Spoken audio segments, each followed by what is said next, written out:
አብዛኞቻችን የዝፍና ቃላችን የሚሆነው ካፒታል የለኝም ገንዘብ የለኝም በምንስ ጀምራለሁ የሚል ነው።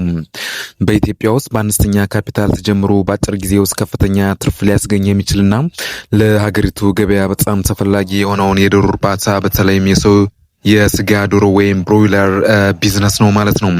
ሰላም ጤና ይስጥልኝ የቤት ኪዮር ኢትዮጵያ ተከታታዮች፣ ለቻናላችን አዲስ ከሆናችሁ ቻናሉን ሰብስክራይብ፣ ላይክ እንዲሁም ኮሜንት ማድረጋችሁ እንዳትዘነጉ።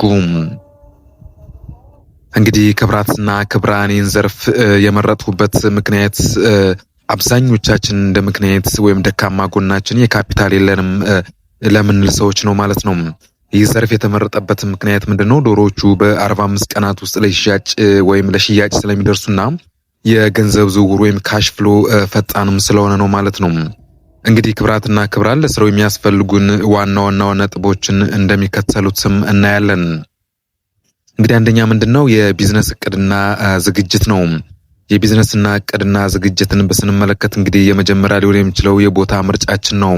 ዶሮቹ ከአድካሚ ጩኸትና ከከፍተኛ ሙቀት የራቁ መሆን አለባቸው። አየር የሚገባበት ግን ከባድ ነፋስ የማይመተው መጠለያም ያስፈልጋቸዋል ማለት ነው። ሁለተኛ ወደዚህ አይነት ቢዝነስ ስንገባ ዝም ብለን አይደለም፣ የገበያ ጥናትም ያስፈልገናል። ምርታችን ለማን እንደምንሸጥ አስቀድመን ማወቅ አለብን። ለምሳሌ ለሆቴሎች ነው፣ ለስጋ ቤቶች ነው ወይስ በቀጥታ ለሸማቾች ነው የሚለውን ኮንሲደር ማድረግም ዋነኛው ግብአት ነው ማለት ነው። በሁለተኛ ደረጃ የምንመለከተው እንግዲህ የመኖና የውሃ አቅርቦት ነው ማለት ነው።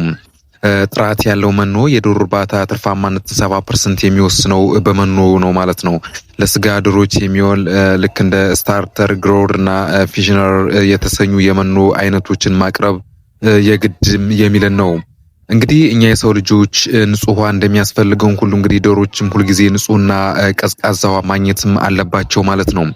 እነዚህን ካደረግን እጅጉን ትርፋማ እንሆናለን። በትንሽ ካፒታል እጅጉን የላቀ ውጤት ማስመዝገብና ከትንሽ እንግዲህ መነሻ ካፒታል የለንም ብለን ስናማኝበት የነበረ ትልቁ ምክንያት ጠፍቶ ወደ ትልቅ ደረጃ የምንሸጋገርበትም ትልቅ መርህ ነው ማለት ነው።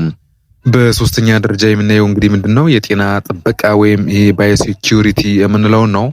ዶሮቻችን ጤናቸው ይጠበቅ ዘንድ ክትባት የሚያስፈልጋቸዋል ማለት ነው። ለምሳሌ ያክል እንደ ኒውካስትል ፈንግል የምንለው ወይም ጉንቦሮ ያሉ በሽታዎችን ለመከላከል የክትባት መርሃ ግብር ማውጣትም ግዴታችን ነው ማለት ነው።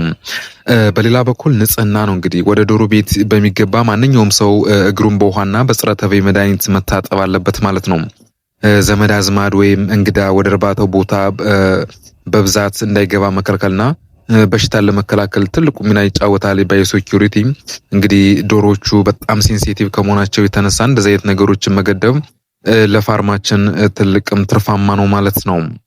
ሌላኛው ቴክኒካዊ ስራዎችን መስራት ነው። ላይክ እንደዚህ የሙቀት መቆጣጠሪያ፣ በተለይ የመጀመሪያ አካባቢ እነዚህ ብሮዲንግ ስቴጅ ላይ ሲደርሱ ጫጭቶች እንዳይቀዘቅዙ ከሰል ምድጃ ወይም የኤሌክትሪክ መብራት በመጠቀም ቤቱን ማሞቅም ያስፈልጋል ማለት ነው። በሌላ በኩል ደግሞ የምናየው ምንድነው? መዝገብ አያያዝ ነው። የሞቱ ዶሮዎች ብዛት፣ የበሉት የመኖ መጠንና የወጣውን ወጪ በየቀኑ መመዝገብ ትርፋማነትን ለማወቅ ከፍተኛ ሚና ይጫወታል ማለት ነው።